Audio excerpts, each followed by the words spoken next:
Yes.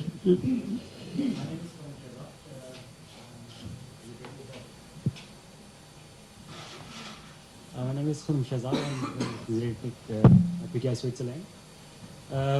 My question is, first of all, sir, thanks a lot for representing us over here at Ask the Davos question, please. as Pakistan's Prime Minister. That's a pride for us. My question is there a plan for the government? Because your vision is clear. You want to make Pakistan a welfare state. You want to make it a social welfare state as well. The strategies are in place. We have new programs which are in place. But what we lack is the implementation on ground. It's the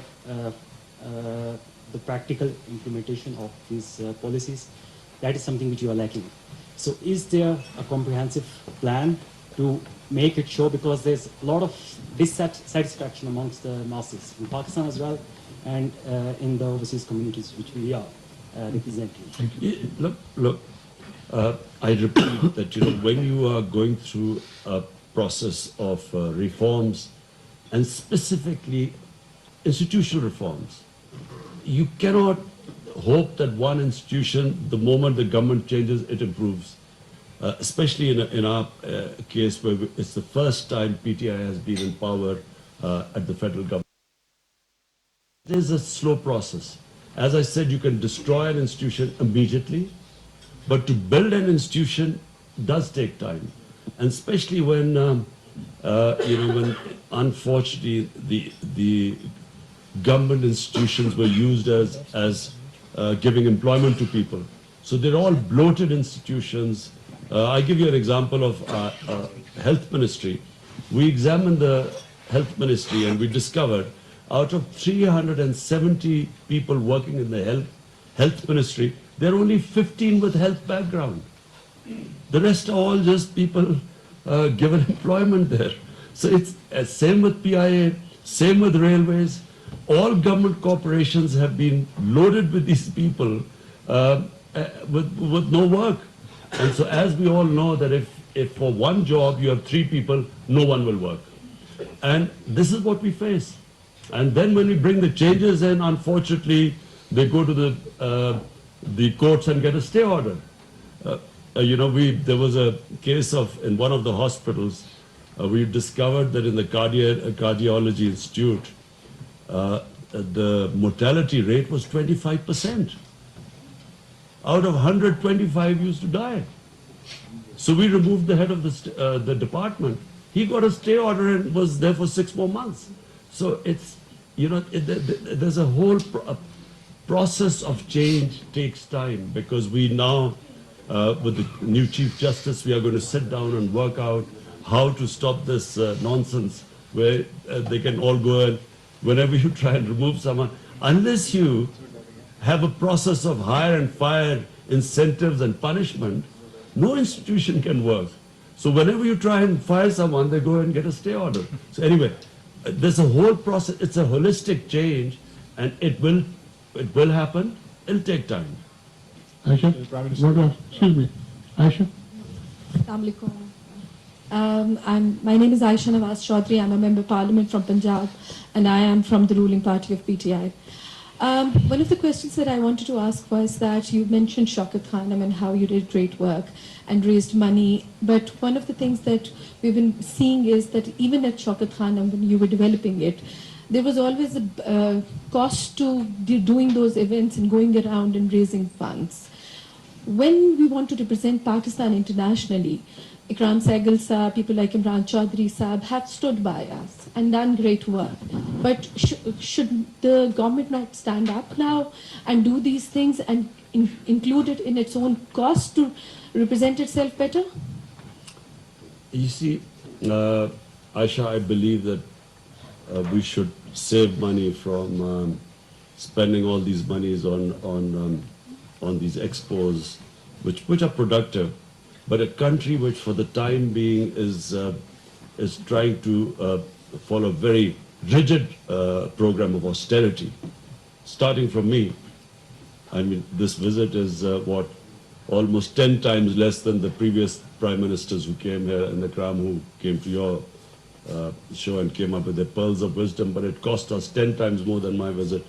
So it's an austerity program. But what we feel we should rely on, we have 9 million Pakistanis living abroad. And the GDP of those 9 million Pakistanis, in my opinion, is almost 50% of Pakistan's GDP of 200 million people. So we can use this resource and they can sponsor things. So I'm all for a conservative. I've stopped all my ministers going on any junkets.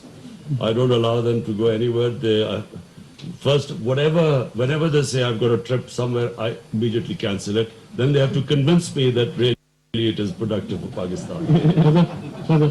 I'm Sadaf Abid. I'm a social entrepreneur.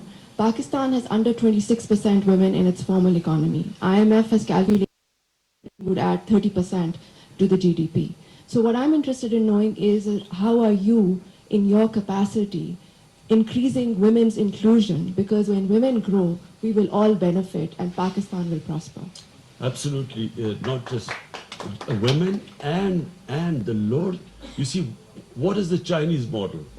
Chinese proved to us that if you raise the bottom people, if you raise the standard up, that's real prosperity.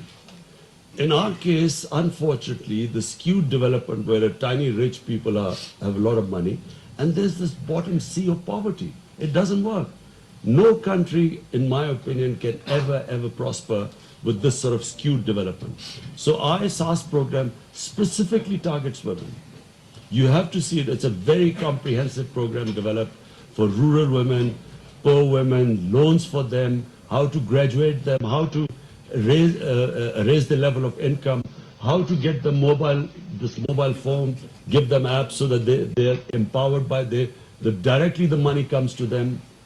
So we've gone a great length to make sure that, our women, especially the women at the bottom of the social ladder, how we can raise them up. Imran?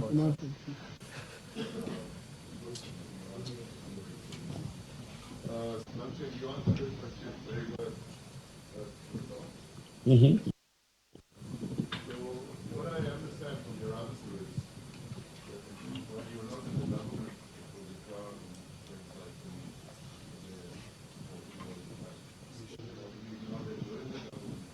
now we have to support the government.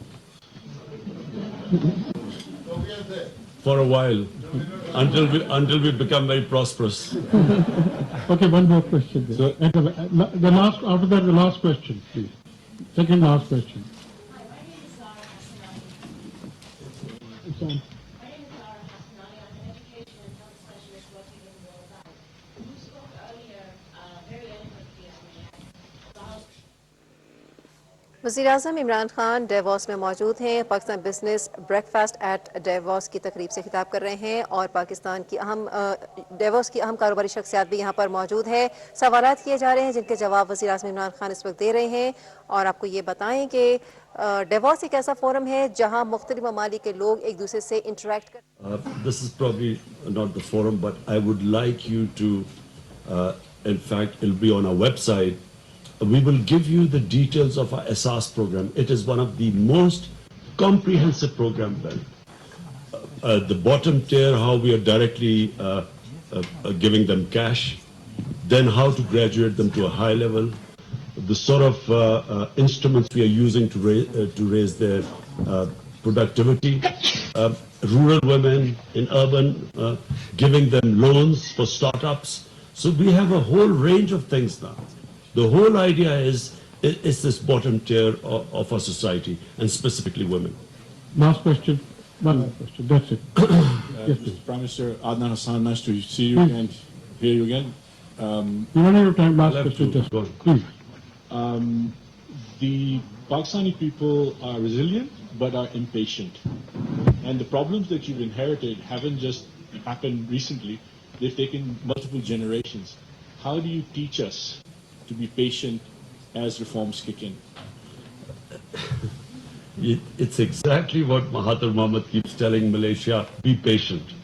You know,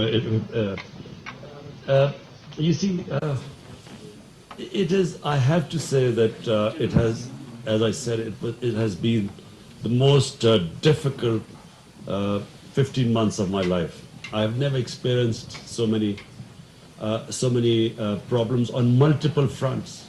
It's not just one issue. It is just firefighting on so many different fronts. The main thing was, of course, the stabilization of economy. We were worried for a time that we would default on our loans, and the scenario of a default is just it's the ultimate nightmare scenario. So we faced these very difficult times, but then there were all these other problems because, there's a neglect of state institutions. Then we have people at the bottom level. Then the education system, then the government corporations which are bleeding. So it wasn't just, it's not facing problems in one domain. But what I feel is that we are getting ready to give people a comprehensive roadmap now. Because we now know what we face. We'll prioritize the problems and the solutions. And we are going to come up with a roadmap telling people that, look, these are the challenges we face. This is how long it will take for us to get out. But there's hope at the end, light at the end of the tunnel, because Pakistan actually is a very rich country. I've looked at the other countries, the resources Pakistan has, just one area, tourism. Just imagine Pakistan's, I look at these wonderful mountains here in Switzerland, but I am probably the only Pakistani politician who's been all over Pakistan. Just our northern areas. Just the northern areas of Pakistan are twice the size of Switzerland. And the scale of those areas, Switzerland just cannot compete with it. No one knows about it. No one knows about, only now people are discovering, in Condé Nast magazine, Pakistan is now considered the most exciting tourist destination. Why? Because what has happened is we haven't done anything. This mobile phone has done everything. People go on holidays, they take pictures, they put it on their Facebook, and people suddenly realize, is this Pakistan? And so in 1 year, tourism doubled in Pakistan. 1 year. Just by the mobile phone. So we have not, this is the first time we are concentrated on the tourism sector. Imagine, just to give you the sort of potential we have beach tourism, probably one of the best on the coast, one of the best beach tourism. We have lagoons, totally untouched. We have one of the ancient civilizations, the Indus Valley civilization, 5,000 years old. We have 4 religions have some of the most sacred sites in Pakistan. Buddhism, Sikhism. For Sikhs, the Makkah and Medina is in Pakistan. I didn't even know that. Hinduism, Sufism, the greatest Sufi sites. And then, of course, the northern areas. But no one knows about it. So now, for the first time, we are working out how to sell Pakistan to the tourists. Imagine Malaysia makes $20 billion from tourism. It only relies on beach tourism. Turkey, $40 billion. And this Switzerland makes $80 billion. Our total exports are $24 billion. So imagine the potential we're sitting on. I'm just talking about one. I'm not talking about the minerals. I'm not talking about if we just double our agricultural productivity, where the country can go, about our export, our linkages with China, CPEC, special economic zones, China wanting to relocate the industries because our labor is now much cheaper into. So, the country is, the possibilities are the sky, and I'm not just a born optimist. Since I've been in power, I realize, we are sitting on a gold mine, and inshallah, this country has great times ahead. Thank you. I'd like to sum up, please. First of all, Prime Minister, thank you for being here. Thank you for believing in a private-public partnership that you made a small committee. I'm grateful to Imran. I'm very grateful to Zulfikar Bukhari. And, of course, the person who's not here, Kildare Wasim. We all set it together. And obviously, we got it down to $68,000, I believe. Right. No. And 68,000, The previous two ones were $500,000. One was $600,000. My trip to the U.S., the United Nations General Assembly, was $160,000. One Zardari did it for $1.4 million. Nawaz Sharif did it for $1.3 million. Even, in Punjabi we call Relu Kata. Hakan Abbasi, he did it for $800,000. So I'm just saying that a country which was accumulating in 10 years, 4 times they increased our debt 4 times. Look the way the leaders were spending the taxpayers' money. I'd like to mention that I deliberately put, you have the present and the vision for the future. And both sides of you, I deliberately kept the future of Pakistan. On both sides sitting with you. The reason is we have to believe in our children. We have to believe in our destiny. And the Prime Minister is very right. We have the resources, both material and this thing, and we can do it.